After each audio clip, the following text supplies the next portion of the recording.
नमस्कार, सत्ताकारांमध्ये आपलं स्वागत आहे. माझ्यासोबत बोलण्यासाठी महाराष्ट्रातील नामवंत विचारवंत आणि अर्थतज्ञ प्राध्यापक एच.एम. देसारडा सर आहेत. सर, सत्ताकारांमध्ये आपलं स्वागत आहे.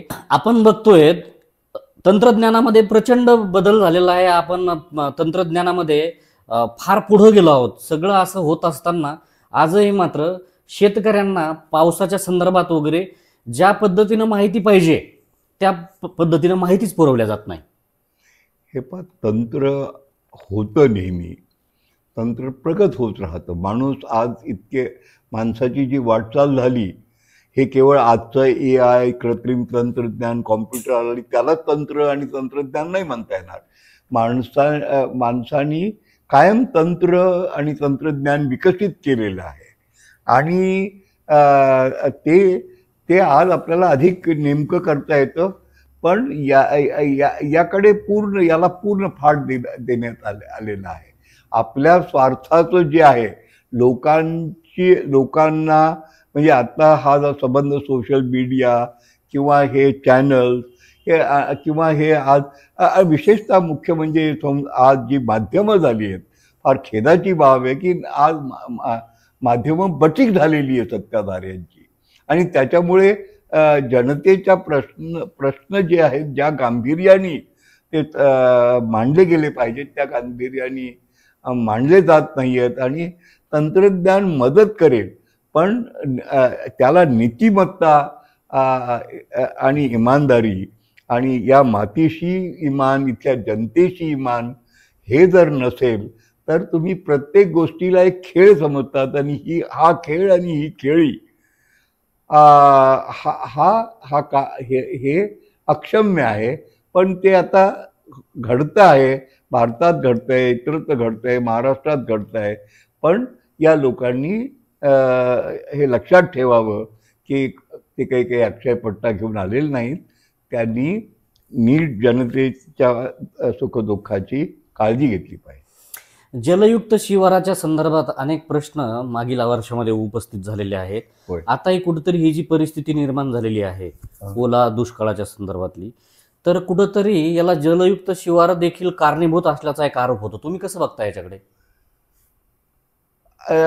होय, हे एक तर जलयुक्त शिवार मी आधीपासून पाणलोट क्षेत्र हा विकासाचा पाया आहे आजही मी मानतो. पण जलयुक्त शिवार हे जमीन, पाणी, वन, पूर्ण जैवविविधता याचं एकत्रित एक समुच्चय व्यवस्थापन करण्याच्या ऐवजी त्याला सुटं त्यांनी केलं आणि अशास्त्रीय पद्धतीने नदी नाले रुंदीकरण खोलीकरणाच्या नावाने संबंध निसर्ग व्यवस्था, नद्या ह्या ज्या हजारो वर्षाच्या याच्यात उत्क्रांत झालेल्या आहेत, त्यांचे पात्र आणि प्रवाह ठरलेले आहेत, त्याला तुम्ही सगळं बुलडोझर लावून आणि ते सगळी राक्षसी यंत्र लावून ते सगळं त्याची नैसर्गिक व्यवस्था मोडीत काढलेली आहे.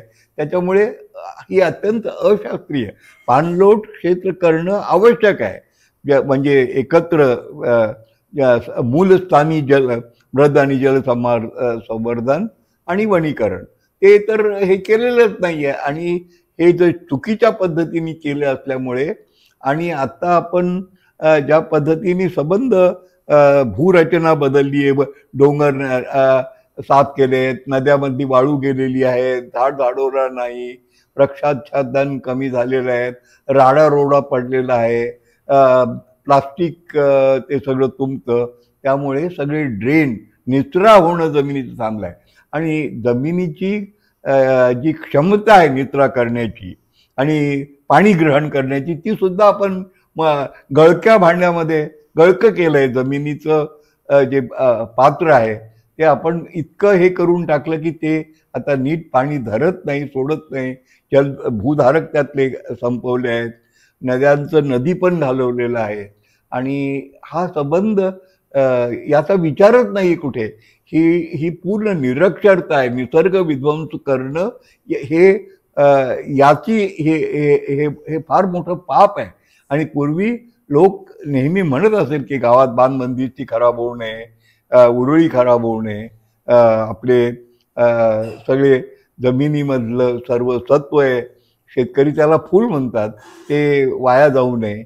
आता गांडुळं गेली, मधमाशा गेल्या, तर हे संबंध चक्र निसर्ग उद्ध्वस्त केल्याचं आणि सगळं फस्त केल्याचं हे सगळं आपल्याला भोगावं लागतं. सर, एक बघितलं तर मागील अनेक वर्षांपासून राज्यातल्या वेगवेगळ्या प्रश्नाच्या अनुषंगाने तुमचं महाराष्ट्राच्या मुख्यमंत्र्यासोबत त्या मुख्यमंत्र्यासोबत बोलणं असायचं. त्या विषयाच्या अनुषंगाने तुमची निवेदनं असतील किंवा तुमचा डायलॉग असायचा वगैरे. हो. अलीकडच्या काळामध्ये तुमचं सध्याचे मुख्यमंत्री देवेंद्र फडणवीस असतील किंवा अगोदरचे एकनाथ शिंदे असतील, त्यांच्या अगोदरचे उद्धव ठाकरे असतील वगैरे, तुमचं अलीकडच्या ह्या काळामध्ये मुख्यमंत्र्यांसोबत एकूणच या प्रश्नाच्या अनुषंगाने बोलणं होतं का? मला वाटतं माझं एकट्याचं वैयक्तिक नाही, आपल्या महाराष्ट्रामध्ये आणि देशामध्येच एकंदर आपल्या राष्ट्रीय चळवळीची जी परंपरा होती की समाजाच्या प्रश्नावर चिंतन करणारे लोक एकत्र बसून विचार करत होते.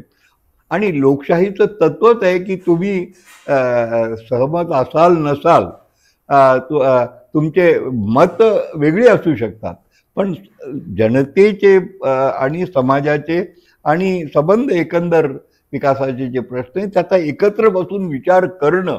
आणि जर आपण काही लिहिलं, वृत्तपत्रात लिहिलं किंवा पत्र लिहिली, संवाद तर करायचे, बरोबर आहे तुम्ही म्हणाला, पण अलीकडे ते होत नाही, कारण त्याला गरज वाटत नाही. कारण हे आता सत्तेत हा शब्द वापरायला नको, पण ते त्यांच्या सत्तेत इतके मशगूल आहेत किंवा सत्तेचा इतका माज चढलेला आहे की त्यांना काहीच असं वाटत नाही. आणि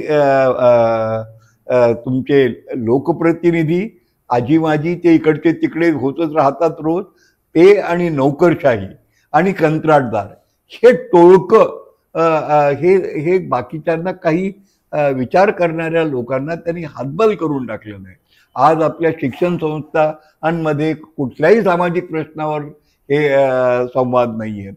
म्हणजे आपण एक असं वातावरण निर्माण केलेलं आहे आणि लोकशाहीचा आपला जो संबंध गाभा आहे तो आपण सगळा ज्याला काय म्हणतात आपण वाया घालवतो. नक्कीच. आपण बघितलं तर महाराष्ट्रात अनेक प्रश्न आहेत. अनेक प्रश्नाच्या अनुषंगाने पुढे पण आपण सरांसोबत मुलाखतीच्या अनुषंगाने संवाद साधणारच आहोत. तुम्ही एकूणच जे आम्ही प्रश्न उपस्थित केले त्याला एकदम साजेसे उत्तर दिले. खरं तर तुमच्यासारख्यांचं जे मार्गदर्शन, तुमचे अनुभव, निरीक्षण येतं, खरं तर हे खूप मोलाचे असतात. त्यामुळं पुढच्या टप्प्यातही आपण अनेक ह्या विषयावर आपण चर्चा करणारच आहोत. तुम्ही सत्ताकारांसोबत एकूणच ह्या विषया संदर्भात बोललात, मांडणी केली, त्याबद्दल आपले आभार. धन्यवाद. धन्यवाद.